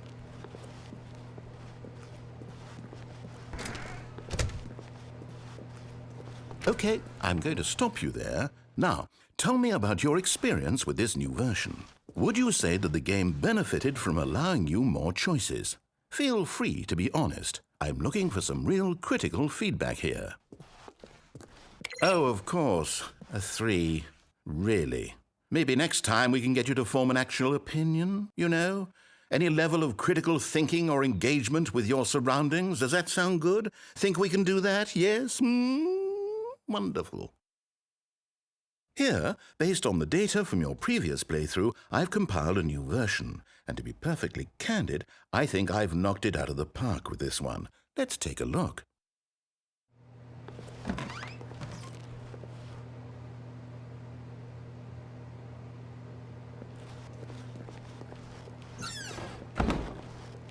Now, would you say that competitive leaderboard helped you feel motivated to keep walking through doors? Again, honest answers, please. Hey, I nearly forgot. I've got a prototype of a new game I've been working on, and now would be a lovely opportunity to give it some playtesting. You wouldn't mind taking a look at it, would you? Perfect. Let me boot it up. In this game, the baby crawls left towards danger. You click the button to move him back to the right, and if he reaches the fire, you fail. It's a very meaningful game, all about the desperation and tedium of endlessly confronting the demands of family life. I think the art world will really take notice. But of course, the message of the game only becomes clear once you've been playing it for about 4 hours. So why don't you give it 4 hours of play to make sure it's effective? Be sure to keep notes on your experience.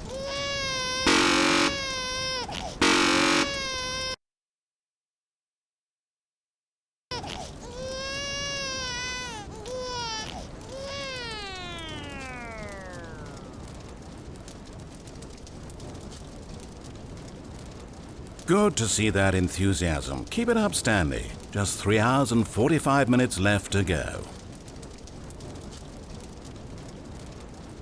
Okay, so clearly you're in it for the long haul. Although I find it hard not to believe you're simply running a program to click the button over and over automatically, which kind of ruins the point of the game, don't you think? Wouldn't that take the art out of it? You can tell me in your post-playtest analysis.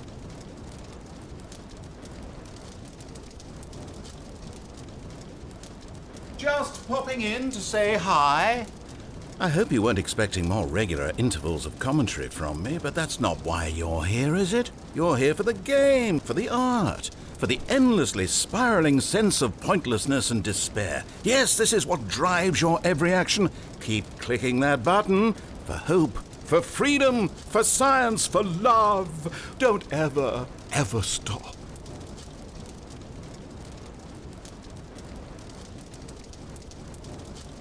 You know, I've been spending the last 2 hours here embroiled in thought, and it's occurred to me, this game is incomplete. It's missing something. It still doesn't have that oomph. What is it, I thought to myself? What could possibly be missing from this incredible experience? And then in a moment of rapture, as though delivered by angels, it came to me. Before this moment, I was blind, but those days are behind us. I now understand the true manifestation of this game. It needs a puppy. That's right, this puppy is being lowered toward an aquarium filled with nothing but piranha. Now you have to click the second button to avert the puppy's death in addition to the baby's. This is it, Stanley. Art! I did it! Video games are art! But you have a good 2 hours or so to go, so I'll just let you get to that. No time to waste when there is such a meaningful game to be played. Bonne chance, mon ami!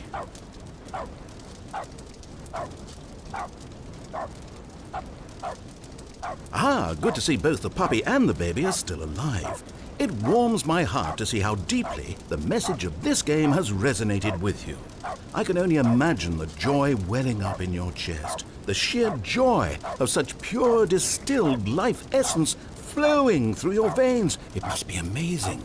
I'm jealous of you, truly I am. No, seriously, I'm deeply envious of your position at this very moment.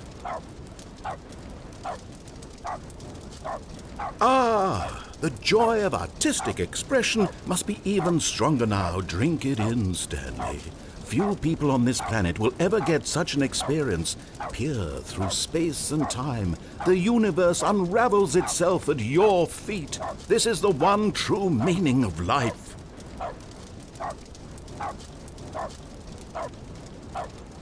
I know we said this would go on for 4 hours, but what if you never stopped? Think about it. You could just keep going forever. Visitors would come from around the world to see the man who never stopped pushing the buttons. You would be famous. That's what you've always wanted, right? To be famous? That and the surging power of artistic beauty to flow through you for all of eternity. You could have both of these things. We'll talk about it when you get there.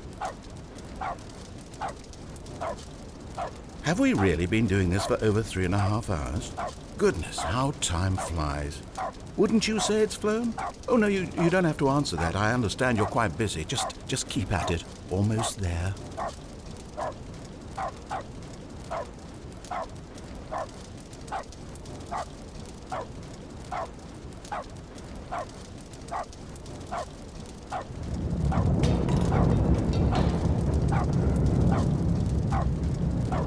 Nearly there, Stanley.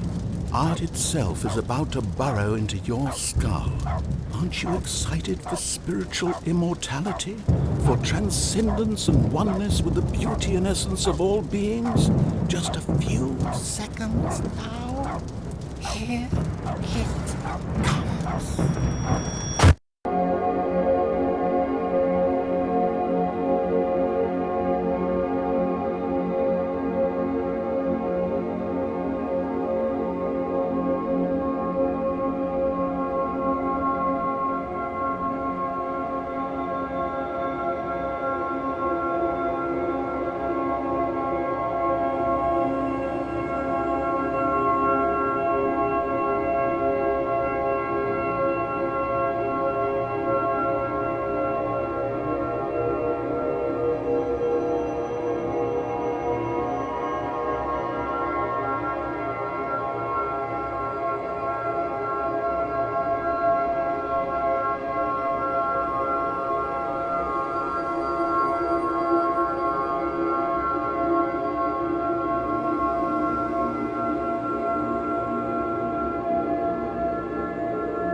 All of his co-workers were gone. What could it mean? Stanley decided to go to the meeting room. Perhaps he had simply missed a memo.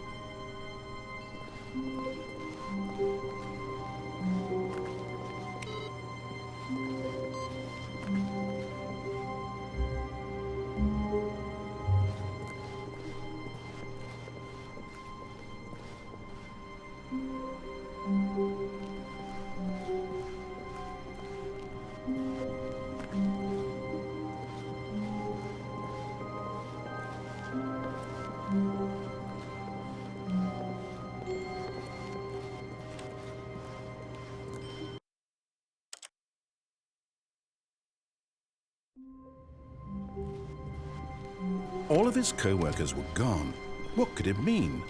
Stanley decided to go to the meeting room. Perhaps he had simply missed a memo.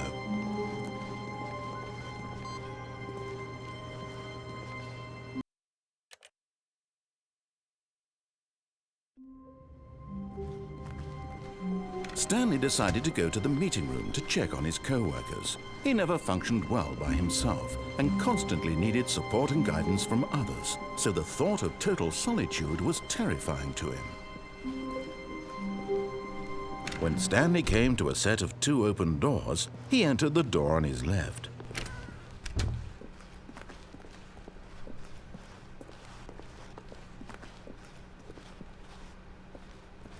Yet there was not a single person here either. Feeling a wave of disbelief, Stanley decided to go up to his boss's office, hoping he might find an answer there. Stanley stepped into the broom closet, but there was nothing here, so he turned around and got back on track. Coming to a staircase, Stanley walked upstairs to his boss's office.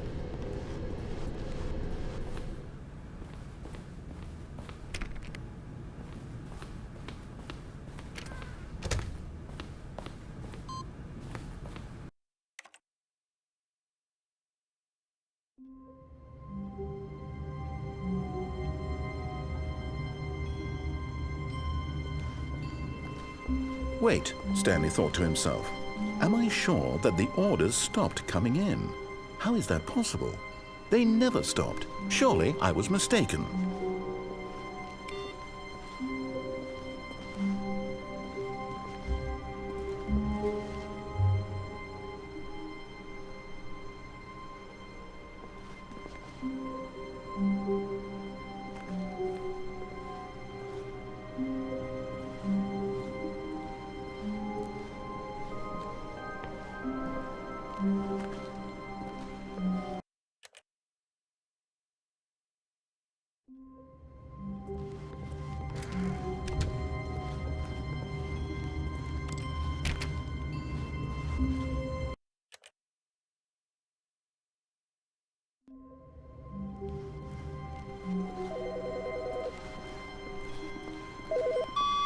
Hello.